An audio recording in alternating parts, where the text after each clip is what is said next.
чисто в городе. Я второй день в вашем городе я не была.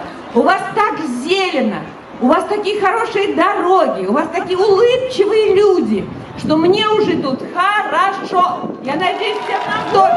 В городе Набережные Челны состоялось открытие 18-го фестиваля театров малых городов России. На фестиваль собрались 16 творческих коллективов из разных регионов страны. Театры из Республики Татарстан, Башкортостан и Удмуртии, Пермского и Красноярского краев, Ленинградской, Свердловской, Кемеровской, Самарской и других областей. В рамках фестиваля прошла пресс-конференция, где приняли участие арт-директор фестиваля Олег Лаевский. Действительно, в Татарстане очень благоприятная ситуация в театре. Я уж не говорю о городе Буинске, в котором только чего не проходит. Председатель жюри фестиваля Ольга Остроумова. И меня пригласили, вот Евгений Витальевич пригласил на этот фестиваль жюри.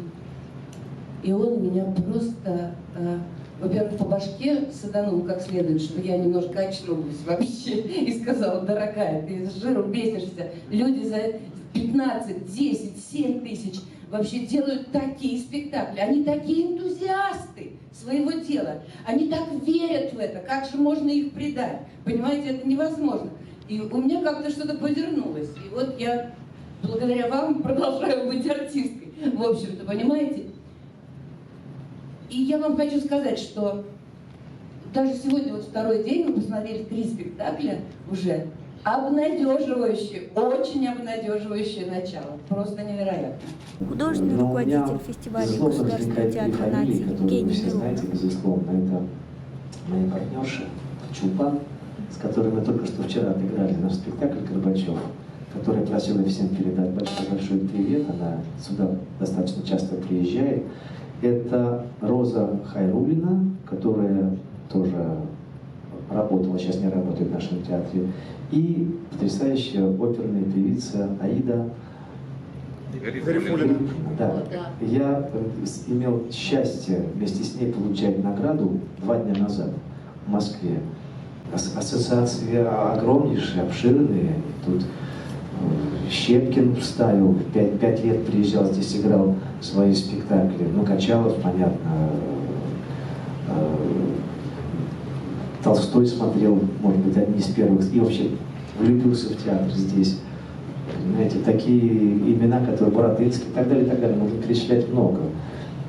Первый заместитель министра культуры Республики Татарстан Юлия Атгамова. Воды, живой источник, который возрождает этот театр. Что могло бы произойти с этими театрами, мы просто бы погибли. Народный артист Российской Федерации Евгений Миронов ответил на вопрос «Миллиард татар» о том, как создавался кукольный спектакль «Худжан Средин», который был привезен на фестиваль Театром нации в рамках внеконкурсной программы. Там какие-то истории прохожу на Средина, нам совсем не было смешно в скафандре, дышать было нечем, но у меня запало. И после съемки я говорю: давай что-нибудь придумаем вместе. И действительно, он Свияжский сделал такой эксперимент, это был уличный театр, а дальше он говорит: давай попробуем сделать спектакль драматический на большой сцене с артистами. И мы, так сказать, позвали Костю Хабенского, Ингу Аболдину, Чулпан Хаматову, Виктора Вержбицкого. Но потом, когда мы стали сводить графики всех артистов, я понял, что это фиаско. Ничего не получится просто, потому что еще Тимур не режиссер театра. Ему необходимо достаточно долгое время для процесса. Он, короче говоря, не понимал, куда он вляпался. И тогда у него же возникла потрясающая идея, на мой взгляд, сделать кукольный спектакль. Я сначала как-то удивился: кукольный спектакль в драматическом театре, как это может быть, я сразу представил себе, как мы, а я уже имел опыт работы с куклой в фильме «Синдром Петрушки» и понимал, что это адский труд, просто адский. Нет, мы решили сделать это иначе.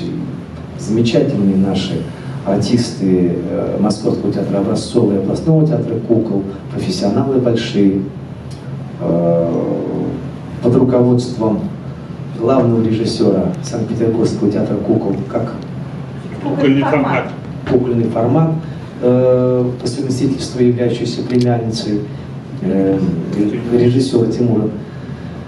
И была создана такая ткань, знаете, для меня это что-то из «Ежика в тумане» или какие-то грузинские мультфильмы, что-то оттуда какая-то такая очень нежная, лирическая. И тогда мы поняли примерно, в какую сторону мы, драматические артисты, должны это озвучить. Это была чистая импровизация, был замечательный текст написан. Мы работали с ним, добавляя, может быть, какие-то нюансы, которые уже по ходу работы у нас возникали.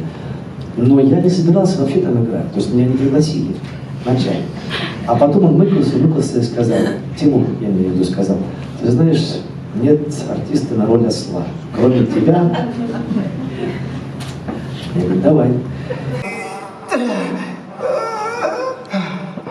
Вот интересно, а почему ишаки не летают? Вот как птицы. И я получил большое удовольствие, работая и с коллегами, и с Тимуром. Он как-то, мне кажется, у него есть большая перспектива стать. Это был его дебют, вот стать еще и драматическим режиссером. Вот, я хочу выкупить у тебя его. А у тебя же нету денег, У него денег нет. Это состояние люди и прозвали: летать, перемещаться, вися в Он воздухе. просто висит и никуда не перемещается. Хозяин, он просто... Это потому что арба слишком тяжелая, и он не может поднять ее. Глупец, это просто товар перевесил его. Я перегрузил арбу так, что этот ишак повис. Да.